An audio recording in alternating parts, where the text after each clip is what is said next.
Top 10 spots sa Frostfire Legends. Part 3, Power Supply.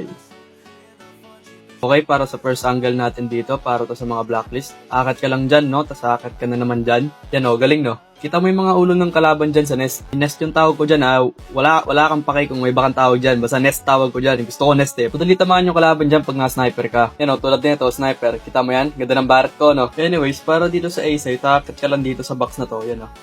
Kakat mo dito sa box na to, lilipat ka dito sa mas maliit na box na to. Yan o, ingat ka. Malipat mo ng box, ilalabas ko na yung barret ko, no? Tapos, ilalagay mo lang yung crosshair mo dito sa ulap. Yan o, taas ng ulap na yan. Pag tama na yung tutok mo, ang gagawin mo, magsi-super jump ka lang na ganyan. Okay, ingat ka ba, sumobra ka.